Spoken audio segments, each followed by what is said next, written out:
Hello my future toppers, welcome to physics web, जहाँ हर concept clarity के साथ फ्लो करता है। तो आज के इस वीडियो में हम बात करने वाले हैं सेंटर ऑफ मास के एक ऐसे क्वेश्चन की जो नीट का फेवरेट क्वेश्चन है एक्चुअली।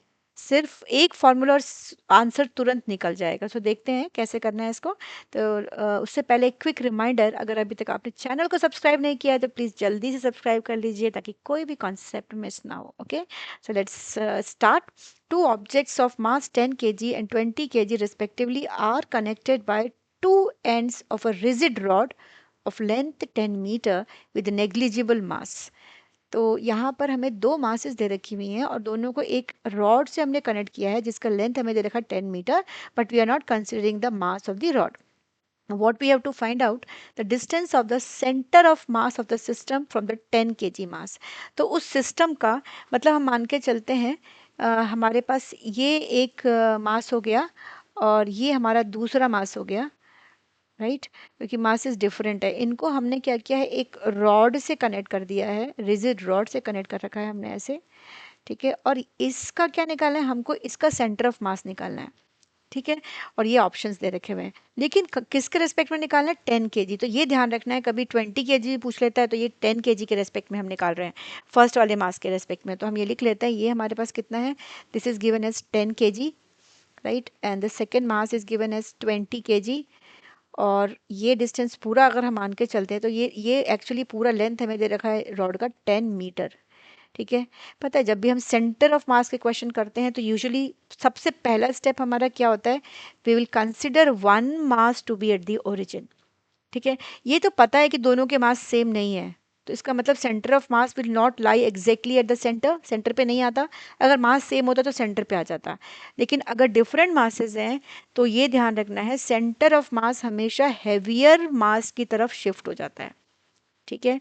तो यहाँ पर हमें करने के लिए, क्वेश्चन स्टार्ट करने के लिए हम क्या करेंगे, इसको, इस वाले मास को हम x इक्वल टू 0 ले लेते हैं।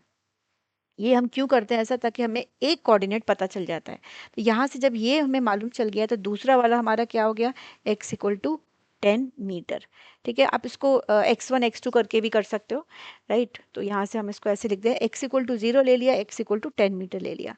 अब हम यहाँ से निकालते हैं, यहाँ x1 x2 ले लेती है, it will be easier for you, right.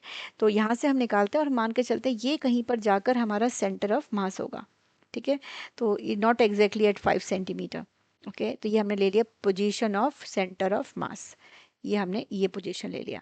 तो फॉर्मूला क्या है, what is the formula for position of centre of mass, this is given as x c m is equals to, the formula is m1 x1 plus m2 x2 divided by m1 plus m2, ये formula हमारे पास।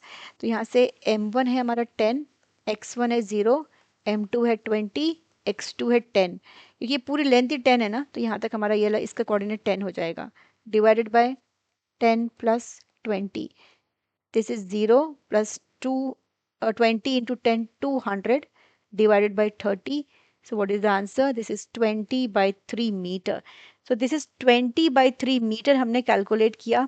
मतलब ये centre of mass 10 kg, जो centre of mass 10 kg है ना, 10 kg मास से हमारा 20 by 3 metre के डिस्टेंस पर होगा, ठीक है। अगर ये 20 kg के लिए बोलता तो हम क्या करते, 10 में से इतनी वैल्यू को सब्ट्रैक्ट कर लेते हैं, ओके।